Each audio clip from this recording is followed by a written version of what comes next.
자, 다음에 박범계 법무부 장관 후보자의 인사청문회가 지금 이 시간 열리고 있어요. 야, 박범계를 법무부 장관 앉히지 않으려고 청문회 애인 연습하는 건 나 태어나 처음 봤다. 그 김소영까지 나와가지고. 아니, 그 정도로 노력하는 거 좀 인정해줘야 되는 거 아닙니까? 인정? 예. 근데 아무도 중계를 해주지도 않고 그냥 국민의힘 유튜브를 통해서 그것도 휴일에 자기네들끼리 박범계 의원 국민참여 청문회라 그래서 아니 일요일에 무슨 청문회지 하고 저도 놀라서 사전 지식 없이 눌러봤는데 자기들끼리 모여서 박범계 뒷담화를 까고 있더라. 이 정도 수준이에요. 사람 많이 보고 있지도 않고. 아, 근데 거기서 김소연은 왜 나와요? 당협위원장 잘리고 배알도 없나요? 당협위원장에서 잘린 건 잘린 거고 말빨은 말빨이니까 일단 필요하면 갖다 쓴다 이거겠죠. 고소고발이니까. 그러니까 물론 사람이 살아오는 과정에 완벽한 사람이 누가 있겠습니까만 흠을 잡아서 일방적으로 때리면 그 사람 다 악마 되는 거야. 그 스킬은 수도 없이 많이 받고 대표적인 게 조국 장관대잖아요. 조국 장관대는 바라보는 방향성을 조금만 달리하면 살아온 인생이 정말 깨끗한 가족이에요. 근데 저쪽은 반대로 이미지화 시키려고 노력 많이 했던 것처럼. 그러니까 이 뭔가 지적할 게 없으니까 교통범칙금 낸 거 그것까지 다 찾아내가지고 법무부 장관 후보자가 이렇게 법을 위반하고 다니냐고 이런 이야기 하는 거 보면서 참 안 됐다 싶더라고요. 진짜 깨끗해 보이죠. 나 그거 그 기사 보고 정말 깨끗해 보이더라고요. 박범계 장관이. 이런 건 있죠. 우리가 이제 정치를 바라보는 과정에 이게 이제 기준이 될 수밖에 없는 거잖아요. 조국 법무부 장관, 추미애 법무부 장관. 그러다 보니까 더 이상 이제 검찰이 난동을 부려가지고 막 국론이 분열되고 하는 건 없었으면 좋겠다라고 현역 정치인 출신의 장관을 임명을 했어요. 근데 그 과정에서 저쪽 세력은 그런 거 아니에요.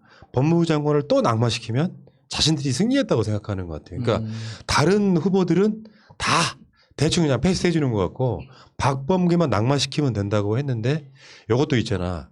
이 강력한 처방이 계속 세질수록 사람들은 면역이 생겨요.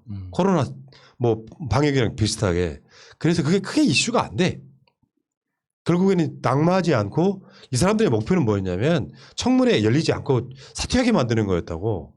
그래서 막 무슨 고시생들 막 찾아갔다가 폭행당했네 만회부터 시작해서 재산 신고가 잘못됐네 뭐 엄청나게 많은 보도가 나왔지만 크게 이슈가 안 되더라고요.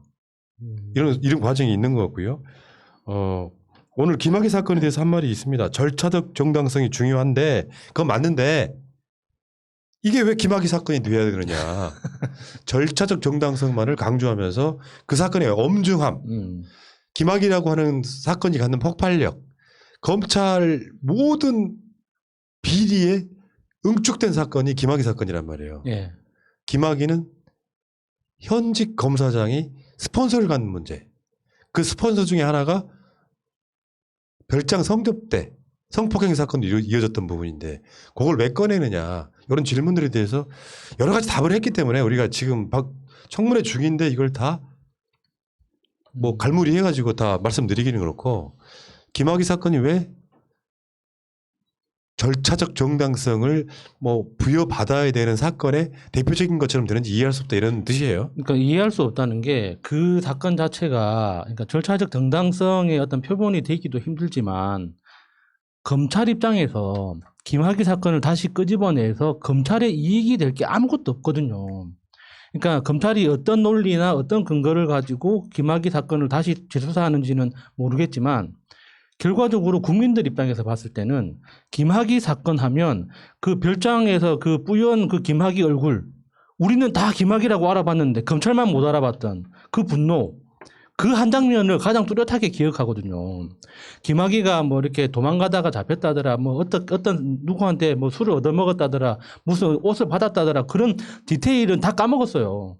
그런 디테일은 다 까먹었어도 그 한 장면은 또렷하게 기억한다고요. 우리는 다 알아봤던 그 뿌연 사진을 왜 검찰은 모른다고 할까? 그걸 지금 다 일단 다른 중요한 사건들이 많기 때문에 그 기억 속에 지금 차곡차곡 이렇게 쟁여놨던 건데 그걸 다시 끄집어내어서 검찰한테 어떤 득이 되길래 이런 짓을 할까? 네, 우선 이거는요, 지금 우리 박범계 장관 후보자가 이야기하는 부분은 간단하게 바로 정리를 할 수 있는 부분입니다. 조수진 의원이 뭐 말도 안 되는 이야기도 하고 그렇긴 했는데 사실 김학의 사건 관련돼서는 제가 과거의 PD수첩 영상을 가지고도 이렇게 보여주면서 어떤 이제 오피스텔 거기 구였고 그 윤 씨하고 같이 그룹 성행위 막 이런 것들 하고 막 별별 짓을 다 했습니다. 그건 우리가 다 알고 있는 얘기고 그런데 지금 국민의힘이 고발하고 그다음에 검찰이 참전하고 언론이 확대를 시키고 있는 이 출국금지 사건 이거는요 절차의 문제를 지금 짚었잖아요. 형사사법 절차의 문제인가 아니면 행정 절차의 문제인가 이거부터 나눠봐야 되는데 지금 국민의힘이 고발하고 검찰이 수사하고 있는 것은 형사사법 절차에 맞춰서 지금 수사를 하고 있어요. 근데 이게 출국금지는 형사사법 절차가 아니기 때문에 애당초 주소가 틀렸고요. 그 다음에 행정 절차의 문제인 출국금지라는 행정처분입니다. 근데 여기에서 이 판례를 여러분들이 들어보시면은 뭐 오늘 아침에 뉴스공장에서 나왔을 텐데 이 판례 들어보시면 바로 이해가 되실 거예요.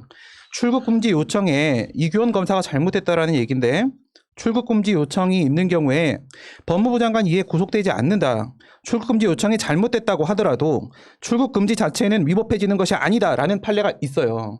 그러니까 이규원 검사가 국민의힘이 얘기한 대로 잘못했다 하더라도 출국금지 자체는 아무 문제가 없는 거거든요.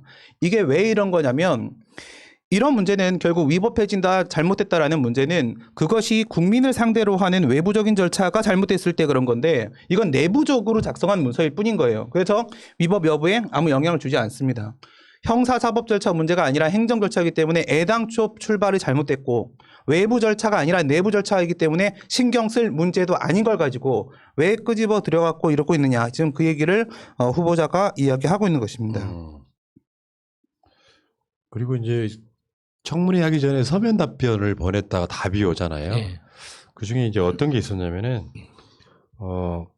윤석열 일가의 수사, 법과 원칙에 따라 신속히 수사하겠다. 이런 부분은 원론적으로 수사 안 하겠다고 할 수도 없는 것이고, 수사하겠다고도 할 수 없는 것이고, 근데 이 법과 원칙이라는 말은 죄가 발견되면 의심이 있으면 수사 지휘하겠다 이런 네. 의미거든요. 근데 언론들은 이제 그걸 가져다가 박범계가 이제 윤석열 가족 수사할 거다 이렇게 그렇게 단편적으로 볼 문제는 아닌 것 같고요.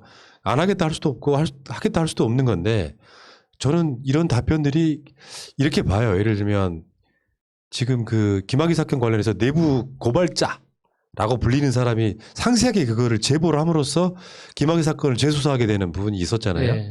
이런 것들이 저는 이렇게 봐요. 법무부 장관에 약간 빠개 칠 필요가 있다고 생각해. 그 검사들이 내부자들이 뭔가 이런 걸 고발함으로써 뭔가 자꾸 어려움에 빠지게 만들면 요 새끼들 봐라. 나도 내 권한을 행사할게. 여기 추미애 장관 스타일이었어요. 그러니까 네. 추미애 장관에 대한 지지가 높았던 거거든요. 박범계 장관도 저는 기본적으로 그 노무현 대통령이 검사들과 대화할 때 문재인 민정수석 옆에 서 있던 그 민정비서관으로서의 박범계 장관을 기억합니다. 그러니까 검찰 개혁의 역사는 꿰고 있는 사람이라고 일단 봐. 그래서 뭐 스킬 예를 들면 윤석열과 강대강으로 부딪히는 스킬은 저는 발휘할 것 같진 않아요. 그게 정권에는 크게 도움이 된다고 생각하지 않을 거면 그러면 뭐랄까 그 결례에서 진짜 중요하지 않은 건 버리고 중요한 건 취하는 방식으로 해서 검찰 개혁에 다가가려고 저는 노력할 거라고 보고 거기는 필연적으로 민주당과 열린민주당 등이 하는 검찰 개혁 시스템으로서의 개혁들이 있잖아요. 법을 만드는 거 그런 쪽에 훨씬 더 집중하지 않을까 이런 생각을 해봅니다. 그 부분도 저는 솔직히 좀 말씀을 드리고 싶은데요. 사실 박범계 장관이 말씀을 하시는 그런 말투에 대해서는 저는 상당히 반감이 많이 들거든요. 그런데 내용을 좀 들여다볼 필요가 있다고 생각을 합니다. 법과 원칙에 따라라는 표현만 들으면 우리는 정말 알러지 반응이 나올 거예요. 법과 원칙이라고 해서 법과 원칙대로 된 것은 한 번도 없었기 때문에 저는 그래서 변호사들이나 이렇게 얘기할 때 법상이라는 표현을 쓰면 되게 싫어하거든요. 법상 그러면 어느 법을 얘기하는 것이 명확하게 얘기해라. 그러면 알지 못하는 경우가 정말 90% 이상이에요. 그렇지만 박범계 후보자에 대해서 비판을 하시는 분들이 두 가지라고 저는 생각을 합니다. 속도 조절론 그리고 협력 관계론. 그래서 완전히 수사권을 폐지 박탈하는 부분에 대해서 수사 공백이 발생할 수 있기 때문에 속도를 조절하자라는 얘기를 하나 했고, 그 다음에 추미애 장관이 1차적 인사권 행사를 했죠. 일반 검사에 대해서. 그 다음 간부 검사 부분에 대해서 이제 박범계 장관이 두 번째 인사 조치를 하게 될 겁니다. 이 부분에 대해서 총장의 의견을 듣겠다라고 얘기해서 협력 관계론 두 가지를 제시를 했는데, 이 두 가지에 대해서 이러면 윤석열이랑 같이 가겠다는 거 아니냐, 이런 식의 비판들을 많이 하시는 것 같아요. 그런데 저는 어떻게 생각을 하냐면, 우선 박범계 장관의 출신 자체가 친문이 맞고요. 그래서 우선은 믿는 게 맞다. 우선 지켜보는 게 갸우뚱스럽더라도 좀 믿었으면 좋겠다라는 말씀을 드리고, 그 다음에 조국 장관이 상처를 입고 떠났고 추미애 장관에게 우리가 승리의 깃발을 딱 쥐어주지 못했던 부분에 대한 아쉬움이 지금 이런 식으로 반사적으로 나올 수도 있다. 그렇지만 이 공백의 문제는요, 여러분들이 믿고 계시는 민주당 내 검찰개혁 특위에서 이야기하는 완전 박탈도 사실은 2년입니다. 2년이야. 이게 논리적으로 비판이 될 수 있는 부분은 있지만 2년이기 때문에 속도 조절을 하자는 것은 사실 현실적으로 맞는 얘기입니다. 그래서 우리가 믿고 받아들여줄 필요가 있겠고, 그다음에 윤 총장의 의견을 듣고 간부검사에 대한 인사를 하겠다라는 부분, 이거는요 그냥 의견 청취 절차일 뿐인 겁니다. 그래서 듣고 그에 따른 내용적 구속력이 없기 때문에 그걸 받아들이겠다는 게 아니라 그냥 들어주겠다, 여기까지입니다. 지금까지. 그렇죠. 네, 그렇게밖에 답을 할 수가 없죠. 왜냐하면 맞아요. 네. 법에 정해져 있어요. 네. 검찰총장의 의견을 들어 법무부 장관이 제청하게 돼 있기 때문에 안 받을 거야 답을 할 수 없는 거 아니에요. 정확하게 이야기하면 추미애 장관도 의견 청취하려고 했어요. 지가 안 왔지. 그렇지. 와서 얘기해라 그랬는데 지가 안 왔잖아. 밖으로 나오라 그러고. 의견 들어볼 수 있다는 거죠. 예, 그러니까 이게 추미애 장관도 의견 청취하는 절차를 거쳤습니다. 당사자가 그냥 씹어서 안 됐던 거지. 그러니까 이제 추미애 장관의 검찰 개혁이 실패 이런 게 아니고 과정상에 뭔가 추미애 스타일로 해낸 것들이 있어요. 거기에 마무리는 박범계 장관이 하게 될 것 같고, 그러니까 청문회에서 나와서 립서비스용을 하는 말들은 크게 의미는 없다. 어차피 예를 들어서 법무부하고 검찰이 심하게 부딪히는 경우에는 청문회에서 나왔던 말이 아닌 어마어마한 대전이 또 벌어질 수도 있는데, 그렇게 잡으려고 했더니 뭔가 핀트가 어긋나더라라고 하는 교훈이 생겨난 거 생각해요. 그러니까 뭐 윤석열 가족을 수사를 하겠다 안 하겠다 이런 차원을 떠나서 기본적으로 일단 법무부 장관에 앉는 게 중요해. 그렇다고 추미애 장관처럼 각이 선명하게 검찰을 몰아붙일 것 같지도 않아요. 그러니까 이게 뜨거운 감자라는 게 있잖아요. 추미애 장관은 그 뜨거운 감자를 확 쥐었어요. 그런 스타일이라면 박범계는 이렇게 서로서 장갑 끼면서 이렇게 요거를 살살 달래는 차원에서 해나가는데, 문제는 그 사이에 시간을 좀 이슈에서 벗어났고 벌어두면 민주당이 검찰 개혁하는데 법제화 시키는데 상당 부분 시간을 벌어주는 측면이 분명히 있을 거고, 윤석열은 이제 앞으로 6개월만 있으면 검찰총장이 끝나는 측면도 있고, 좀 그렇게 바라보는 게 맞지 않을까 이런 생각을 해봤습니다. 자, 어쨌든 박범계 장관 임명이 되겠죠, 뭐. 아니 뭐 반대한다고 해서 뭐 반대가 되는 게 아니지 않습니까? 그 반대하면은 좋은 의견 감사합니다. 예. 하고 끝나는 거죠. 자, 알겠습니다. 이 이야기는 여기까지.